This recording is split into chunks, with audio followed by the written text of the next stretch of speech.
I went from eating 3,000 calories a day to 800 with the fasting mimicking diet. I ended up losing 9 pounds in 5 days, but I plan to gain it all back within a couple of weeks. I didn't do this for weight loss, but improvement in overall health and longevity. What is the fasting mimicking diet? Is this extreme caloric restriction healthy? And how has the latest review paper flipped my thoughts on doing it again? Well, let's get into it!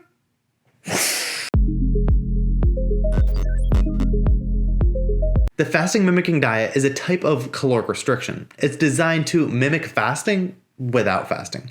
Typically, participants consume 10 to 40% of their daily calories for 5 consecutive days. About 1,000 calories on day 1 and 800 calories a day the days after.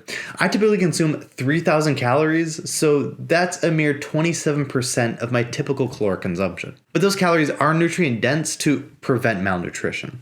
The fasting mimicking diet is commercially available through Prolon, and it's marketed as a low sugar, low protein diet that contains high levels of unsaturated fat and micronutrients. My dad bought me 2 5-day FMD packages through Prolon last Christmas. I did the first one in March and the second one just last week. I've had 2 rounds of this diet and neither were that enjoyable. Hunger was rarely forgotten and my favorite foods were sorely missed. At the end of each of those 5-day cycles, I thought I would never do this diet again. That was until I read the latest review, The Ups and Downs of Caloric Restriction and Fasting. It reminded me why I did this in the first place. Reduced caloric intake without malnutrition has been repeatedly shown to elicit systematic health benefits. Interestingly, virtually all religions incorporate some form of it. Although I'd known this in the past, I'd forgotten the breadth and depth of those benefits. They start after 12 to 36 hours of caloric restriction. Metabolically, the body switches from using glucose for energy, a form of carbohydrate, to fat and ketone bodies. This results in a decrease in body fat. Cellularly, mechanisms to cope with this caloric restriction are boosted. Damaged DNA gets repaired so those cells can function properly. Instead of that DNA turning cancerous, it can now go back to its proper function in helping you live healthfully. Autophagy gets boosted too. Some of those cells that couldn't be repaired can now be recycled for their used parts or thrown into the trash. Cells often live longer, get damaged less, and get repaired more often in this fasted state. This extends human lifespan when applied correctly. This is the part of the diet that interests me the most. I'm not sure you can get the magnitude of these cellular benefits without some sort of caloric restriction. And that's why I'll do this diet again. And not only can it help humans live longer, but live healthier too. It may lower the risk of cardiovascular disease, our number one killer. It's been associated with improved immune function, decreasing symptoms of asthma, multiple sclerosis, and arthritis. And studies are showing benefits of using caloric restriction during cancer treatment to target cancerous cells without harming non-cancerous ones. The more studies I read, the more convinced I've become that some type of caloric restriction has vital benefits. Benefits that I don't want to miss, even if the process sucks. It's funny, when I told people about this diet that I was doing, I got the same response from a lot of people. That can't be healthy. But identifying those reasons has been a little bit difficult. Does this type of 5-day caloric restriction reduce muscle mass? A study this year on healthy young adults showed no loss in muscle mass, strength, and torque. Despite the evidence, I made sure to exercise lightly throughout the 5-day fast, a few 20-minute rowing sessions along with bodyweight squats, push-ups, and pull-ups, just to preserve muscle mass as an extra step. So I don't think this is a concern. Does this type of caloric restriction lead to a weight rebound effect? Unfortunately, studies haven't consistently looked at follow-ups to determine this, so we'll wait and see. But at least within the calorie trial, the participants did not develop eating disorders or tendencies toward binge eating. Severe and malnourished caloric restriction has been shown to cause stress, depression, and declining mental health, but controlled caloric restriction with adequate nutrients, like with the FMD, is not generally reported to have negative outcomes. If anything, they're positive. After both fasts, I did eat more immediately afterwards, but quickly returned to my normal healthy diet. And so I just haven't seen a full weight regain, and I don't think this has been an issue, at least for me. Does this type of caloric restriction lead to unhealthy views on food?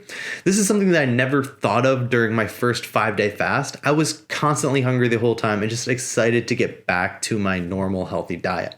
But the second fast was a little bit different. I still had a lot of the same hunger, although it wasn't as bad until day 5 when the hunger mostly dissipated. And I started to get a little worried.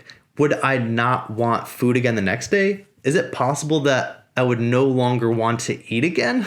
As soon as I ate my normal breakfast on day 6, those worries evaporated. I was excited to get back to my normal whole foods plant-based diet and just haven't thought about it since. And it turns out the experience of hunger is said to decline as caloric restriction gets expanded in both duration and frequency. And that's what happened to me. It just seemed kind of odd if you aren't aware of it initially. Some studies have even shown that a majority of participants experience an absence of hunger, which is a little ironic. And if anything, it's helped me realize that temporary mild hunger is normal. I can just wait for the next scheduled meal and get back to that healthy eating. And I'm still excited for healthy whole plant foods.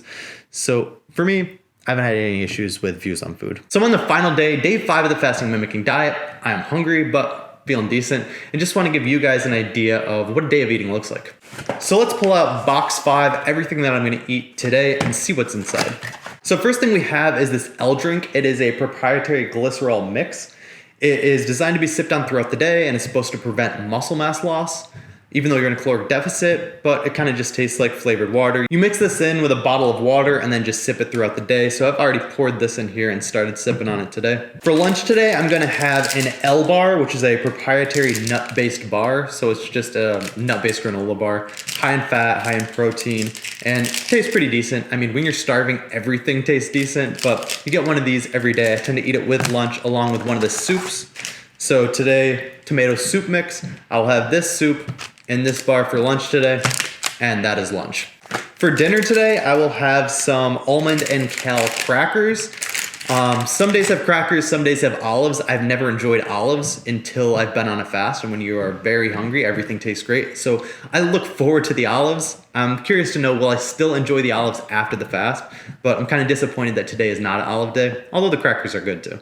And then a minestrone soup mix. So crackers and minestrone soup, that's what's gonna be for dinner. Just take the soup packets, pour it in some water, heat it up in a microwave or boil it with some water, stir it up. They're pretty quick to make, they taste decent. And then there's some teas to sip on throughout the day. There is a spearmint lemon tea, a spearmint tea, a hibiscus tea, and another hibiscus tea. So 4 teas. You don't have to drink them, but they're decent. Sometimes I just pour all 4 in one of these big bottles along with the glycerol, sip it all in once. And then today on the last day, we have some algal oil, which is 200 milligrams of DHA and omega-3 dietary supplement. Just swallow a couple of these pills. And then the NR1 vegetable powder with vitamins and minerals supplement, just to make sure you get in the appropriate micronutrients throughout the day. So that's everything that I have planned to eat today. It's 800 calories, a lot less than the 3,000 that I normally eat. That's why I'm definitely feeling hungry, excited for the fast to be over, but it's been much better this time compared to the last time. So here are my final thoughts. I was ready to give this diet 4 out of 5 stars and never do it again. That was based upon my previous positive knowledge of the subject, but the discomfort of doing the fast. But reading the latest 2022 review has flipped my thoughts. The benefits seem overwhelming. I think that I should be doing something like this at least every year or so, and so I probably will. And if I do it again next year, I'm probably gonna make the recipes myself instead of going through Prolon, because I think I can do it cheaper and healthier. So if I do that, then I'm gonna share that with you guys as well. Therefore, I've upgraded the fasting and mimicking diet to 4.5 out of 5 stars, mostly just because it's a temporary diet and because more research is still welcome on the subject. For most people, I think this diet is beneficial, but I'm not sure you should do it. I think focusing on optimizing the breakfast, lunch, and dinner that you eat every day is gonna have a lot more dramatic effects than this next shiny object that you do every few months. It's so hard to change behavior that I'd rather have people focus all their energy and effort on getting the diet right. And if your diet is right and it's dialed in and you're looking to take that next nutritional step, then I think the FMD is a good option for that. Any questions, drop them in the comments below. I'll be happy to answer them. And for now, these are my latest habits for health excellence. Thanks for stopping by and checking out the channel. If you're interested in more habits for health excellence, feel free to sign up for my weekly newsletter where I include topics like these along with the most important things that I've read, watched, or listened to within the past week. There's a link down in the description if you're interested in that. Thanks for stopping by and I look forward to seeing you guys next week. I also have a lot of topics that I'm just excited to cover soon, so stay tuned for them if you're interested. Let me know what you want to hear. I had a DEXA scan a few weeks ago, so interested in figuring out the optimal body fat percentage, bone density, and muscle mass. I'm having blood tests done in about a week, so that could be interesting to talk about. What are some of those biomarkers that I'm looking for? I just had an omega-3 index done that could be interesting to talk about.